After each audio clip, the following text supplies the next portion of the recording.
Me da mucho gusto saludarle en esta oportunidad, mi querido amigo.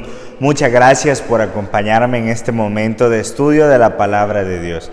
Ahí donde usted se encuentre, quiero invitarlo para que pueda inclinar su rostro y que juntos podamos pedir la bendición del Espíritu Santo. Oremos. Padre nuestro que estás en el cielo, muchas gracias, Señor, por la oportunidad en este momento de estudiar tu palabra. Hoy queremos hacer un estudio, Señor, de algunas preguntas que surgen al leer tu palabra.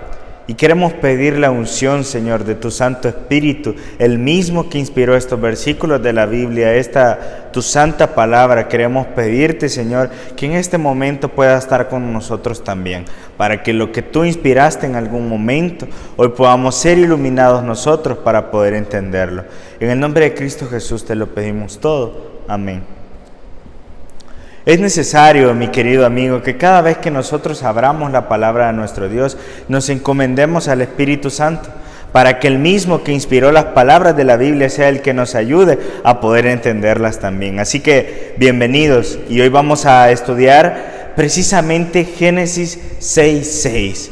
No sé si en algún momento ustedes lo han leído, pero me gustaría leerles el contexto en el cual aparece este versículo. Así que voy a compartirles Génesis 6, versículos 5 al 8. Dice así: el Señor vio que era mucha la maldad de los hombres en la tierra, y que todos los planes y pensamientos de su corazón eran siempre solo los de hacer el mal.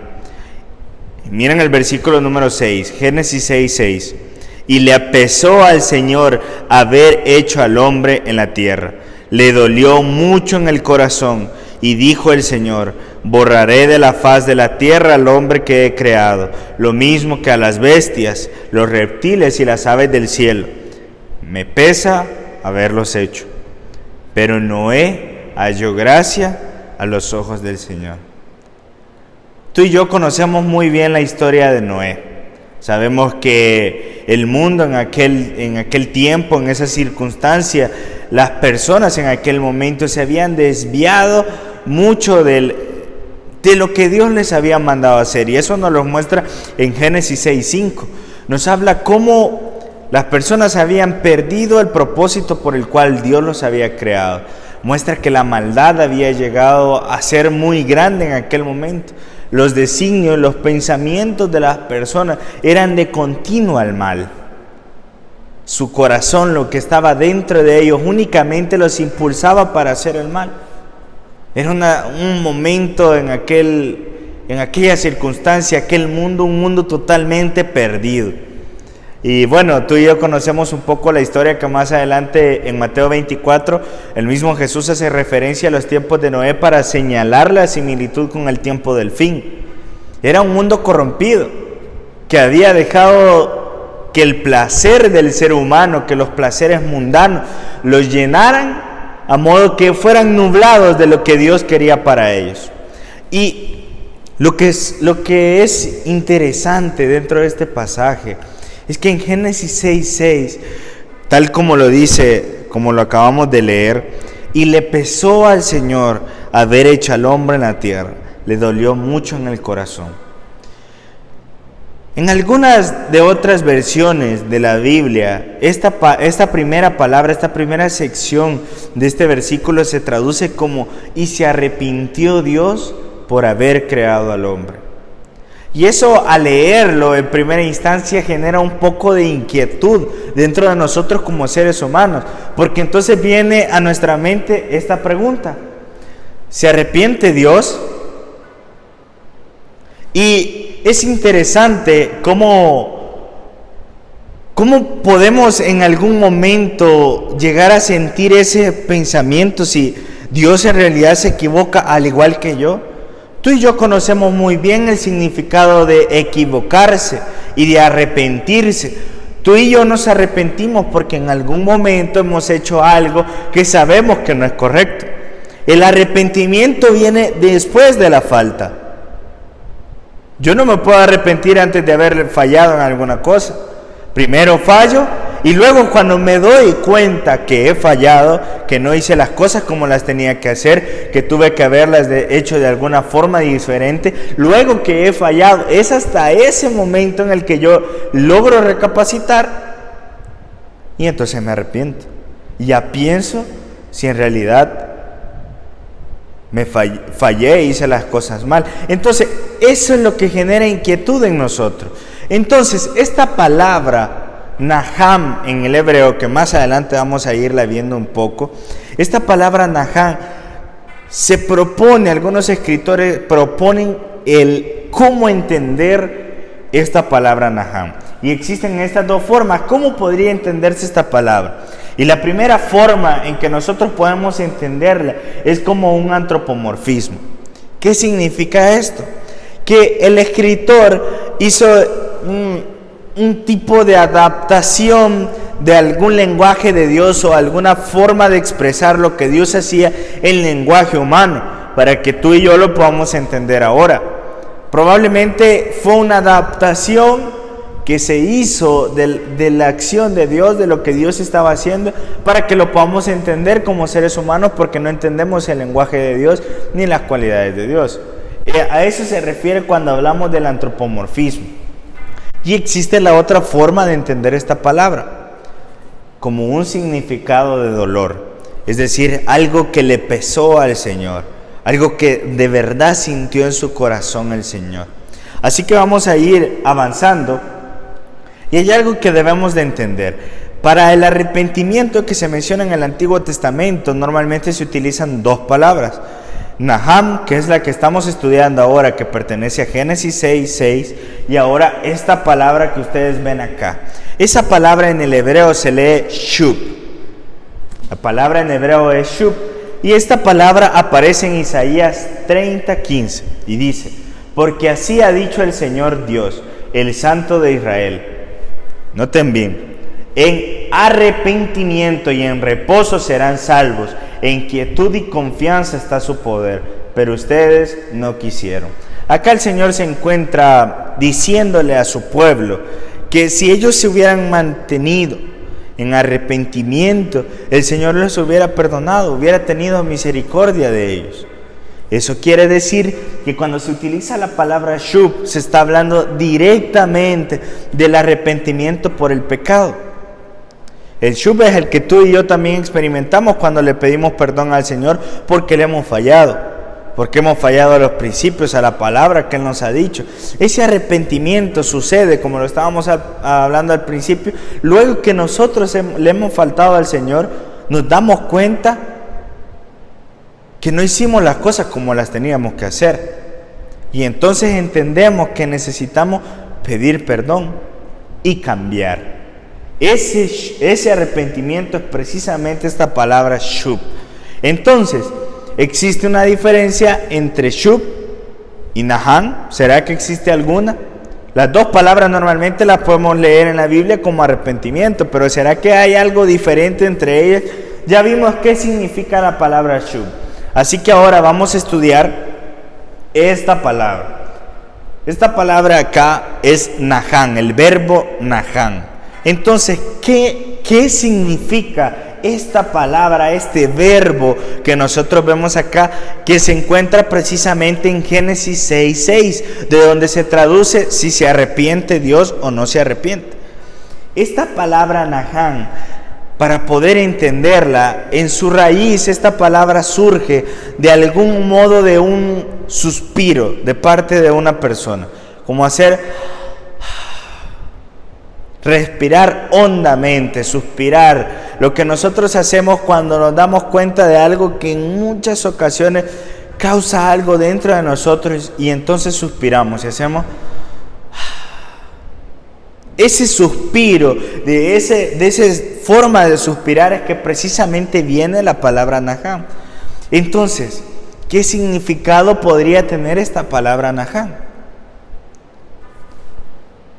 Podría entenderse entonces como un suspiro, algo que viene dentro. En el contexto de Génesis 6:6, el versículo número 5 de Génesis 6:5 hablaba precisamente que las personas en aquel momento, su lev, otra palabra hebrea, lev, el corazón de las personas, era de continuo al mal. Entonces, cuando se habla de lev, del corazón, tiene implicaciones de lo que estamos de lo que está por dentro de nosotros como seres humanos, de nuestros sentimientos, de nuestras acciones, de lo que está dentro de nosotros. Entonces, en el versículo 5 se habla sobre el Lev, de lo que está dentro, y ahora se hace el traslado al versículo número 6. Quiere decir que esta palabra Naham también tenía algo que ver con lo que se siente por dentro. Pero vamos a entender más de esta palabra viendo algunos de otros textos del Antiguo Testamento en donde aparece. Vamos a entender cómo se utiliza ahí y por lo tanto cómo se está utilizando en Génesis 6:6.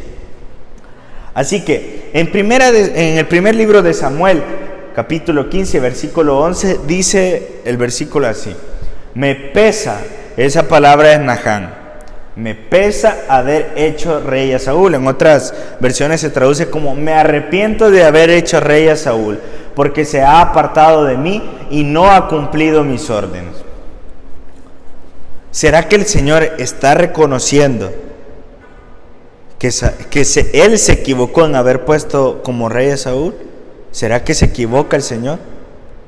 Debemos de entender algo en este pasaje.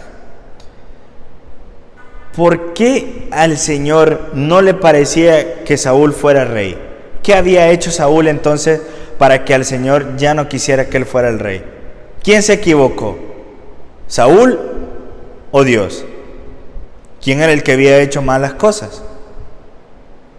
Nosotros podemos ver el contexto de ese versículo. Y el que había fallado en ese momento fue Saúl. Saúl había recibido las directrices de Dios, pero no lo había hecho como Dios le había mandado. El que se había equivocado fue Saúl. Y esta palabra Naham precisamente aparece ahí, debido al error que Saúl como rey había cometido. Entonces ahora Dios suspira. Yo no sé si les ha pasado a ustedes que suspiramos tal vez en algún momento cuando nos sentimos molestos y queremos pelear y tal vez reaccionar a algo de forma violenta, y entonces para calmarnos nos dicen: respire 10 veces, respire hondamente, porque eso le va a ayudar a calmarse. Tal vez Dios no iba a reaccionar de una forma así directa, pero el ver cómo Saúl se había equivocado generó en Dios un suspiro de tristeza por la actitud y por las acciones de Saúl. Dios no estaba admitiendo que se había equivocado. La palabra Naham, como les estaba explicando anteriormente, la raíz de la cual proviene del suspiro, de respirar hondamente. Lo que Saúl había hecho había provocado en Dios un suspiro profundo, algo del corazón. Le había dolido a Dios que Saúl tuvo la oportunidad de hacer bien las cosas, sin embargo falló. Y noten bien, vamos a ver que siempre es algo causa y efecto. Siempre el ser humano es el que tiene que actuar para que aparezca el verbo Naham. Vamos a ver otro ejemplo, siempre en Jonás 3, versículo 10. Dice: al ver Dios lo que hicieron, es decir, que se habían convertido de su mal camino, cambió de parecer. Naham es ese cambió de parecer, ese verbo es el que aparece ahí, cambió de parecer y no llevó a cabo la destrucción que les había anunciado.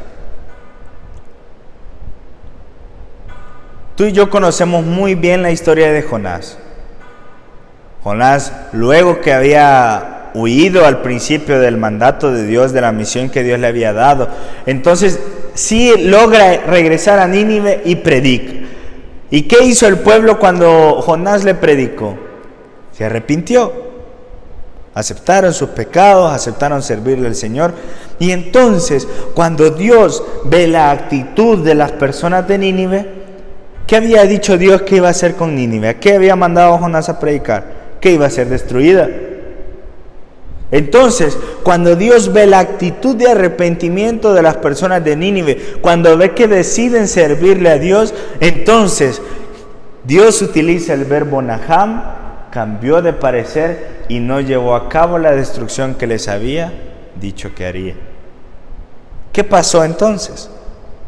Siempre hubo una acción del ser humano, ahora que era buena, una acción buena de parte del ser humano, que hizo que Dios suspirara profundamente. Y entonces cambió de parecer. Lo que había dicho que iba a ser en contra de aquellas personas, ahora Dios los ve con ojos de amor, con ojos de misericordia, y cambia de parecer con lo que les había dicho que les haría. Ya no los iba a destruir. Lo que él había dicho que haría, ahora había cambiado de parecer debido a una acción buena de los seres humanos. Debemos de entender algo acá. Cuando hablamos de la palabra shub, cuando tú y yo nos arrepentimos por los pecados, eso cambia el propósito. Cuando tú y yo nos arrepentimos, dice el deseado de toda la gente, que un arrepentimiento genuino conlleva a una reforma. Tú y yo cambiamos nuestra forma de actuar porque sabemos que es errónea, porque sabemos que es mala. Sin embargo, cuando hablamos de la palabra Naham, Dios no cambia de propósito porque se haya equivocado. Dios cambia de propósito, no, cambia más bien de acción, cambia la acción siempre para llevar a cabo su propósito. Y el propósito de Dios es darle amor y misericordia a la humanidad. Por eso en este caso de Nínive, de igual forma, Dios había dicho que lo iba a hacer, pero debido a una acción del hombre generó un suspiro profundo en Dios, y entonces cambió la acción que realizaría, pero siempre conservando su propósito. Vamos a ver otro ejemplo. Éxodo 32:14 dice: el Señor renunció, el Señor Naham, a la idea que había expresado de hacer daño a su pueblo. Cuando Moisés subió para estar con Dios, en el momento en el que Moisés deja solo al pueblo, ¿qué hizo el pueblo en Éxodo 32? ¿De qué nos habla? El pueblo hizo dioses, construyó dioses para adorarlos. Algunos dicen que era en memoria de Dios, que estaban adorando a los dioses que tenían ahí. Sin embargo, tú y yo sabemos que no es necesario hacer una imagen para adorar a Dios. Podemos adorarlo directamente y Él nos entiende y nos escucha. Y entonces Dios se molestó porque las personas dijeron: vamos a adorar a estos dioses porque ellos fueron los que nos sacaron de Egipto. ¿Y quién era el que había sacado de Egipto al pueblo? Había sido Dios. Dios se molestó y entonces le dice a Moisés: voy a destruir a ese pueblo. Y entonces, ¿qué hace Moisés? Ruega a Jehová por su pueblo. Y Éxodo 32:14 dice: el Señor renunció a la idea que había expresado de hacer daño a su pueblo. Siempre una acción mala del ser humano hizo que sucediera en Dios ese verbo Naham. Vamos a ver el último ejemplo ahora. En el segundo libro de Samuel 24:16 dice: y cuando el ángel estaba a punto de destruir Jerusalén, le pesó al Señor aquel daño y ordenó al ángel que estaba hiriendo al pueblo: basta ya, no sigas.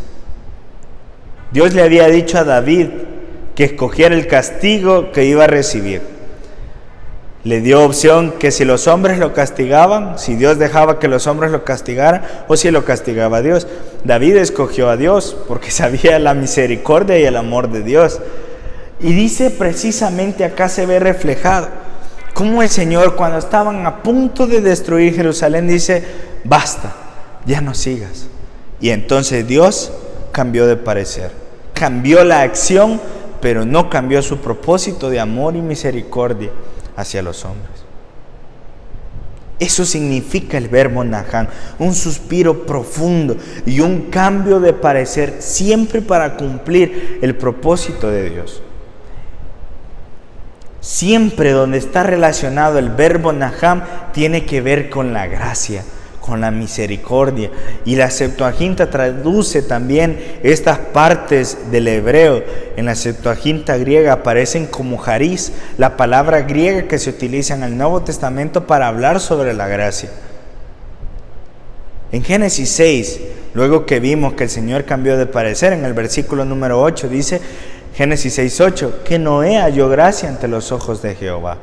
Estas personas que nosotros hemos visto hallaron gracia ante los ojos de Jehová. El Señor fue misericordioso con ellos. Hemos visto estos ejemplos. Sin embargo, hay uno que me gustaría compartirles, que se encuentra en Números 23:19. Y ahí Dios utiliza este verbo precisamente para terminar de afirmar que Dios no se equivoca. Dice Números 23:19 así: Dios no es un simple mortal para que mienta o Naham o cambie de parecer. Si Él habla, ciertamente actúa. Si Él dice algo, lo lleva a cabo. Dios pronuncia estas palabras en el versículo número 18. Podemos ver que Balaam las pronunció precisamente de forma profética. Ya se le habían revelado estas palabras. Y entonces dice que Dios no Naham. Sin embargo, aquí aparece este verbo Naham, aparece en la forma hebrea hitpael. Esta forma en el hebreo significa una forma reflexiva, una forma hacia sí mismo. Entonces dice que Dios no se hace suspirar, no se hace de cambio de parecer de Él a Él mismo. ¿Por qué creen ustedes que Dios no se puede hacer esos suspiros? Esa forma de cambio de parecer, porque hemos visto en todos estos ejemplos que las acciones de los seres humanos habían sido malas y erradas. Por lo tanto, eso causaba en Dios ese suspiro. Pero ahora, Dios no se puede hacer ese suspiro a sí mismo porque Él no se equivoca. Él no hace las cosas mal en ningún momento, por lo tanto no se puede causar ese suspiro, por lo tanto no se puede hacer ese cambio de parecer porque Él no se equivoca. Eso es lo que nos dice en Números 23:19. Entonces, mis queridos amigos, todo lo que hemos visto en este trabajo y esa forma del verbo Naham es que Dios es amor. Y eso nos lo dice en Primera de Juan 4:8. Dios es amor. Entonces, ¿se arrepiente Dios en realidad? Génesis 6:6 habla de que Dios cambió la acción que realizaría, siempre para cumplir su propósito y siempre basándose en la gracia y la misericordia. ¿Será que en la historia de Noé Dios no le dio oportunidad al pueblo que se arrepintiera? Sí le dio oportunidad. Mandó a Noé a que predicara al pueblo. Encontró gracia a Noé ante los ojos de Jehová porque había sido recto. Lo que hemos estudiado ahora y este significado no quiere decir que entonces Dios dice una cosa y está esperando a ver qué es lo que nosotros hacemos para reaccionar o no. No quiere decir que esto afecte la inmutabilidad de Dios o que digamos que Dios se equivoca. Dios no se equivoca, Números 23:19 lo afirma. Dios no se equivoca, no se cambia de parecer. Sin embargo, para que entendamos bien esto, ese suspiro es por el amor y la misericordia que Dios nos tiene, que te tiene a ti y a mí. Ese suspiro profundo que el Señor hace es porque nos ama. Y aun cuando nosotros no nos merecemos su amor y su misericordia, está dispuesto a perdonar. Y le pesó al Señor y suspiró el Señor por las acciones de los seres humanos. Y le dolió en su corazón, dice Génesis 6:6. Estábamos hablando, Génesis 6:6 estaba hablando de algo interno a Dios, algo que le había dolido, ver cómo los seres humanos se habían corrompido. No porque eso le afectara a Dios, sino porque le afectaba a la humanidad que Dios con tanto amor había creado. Así que se arrepiente Dios, cambia de parecer, pero siempre para cumplir el propósito que tiene para ti y para mí, basado en su amor y en su misericordia. Dios te bendiga.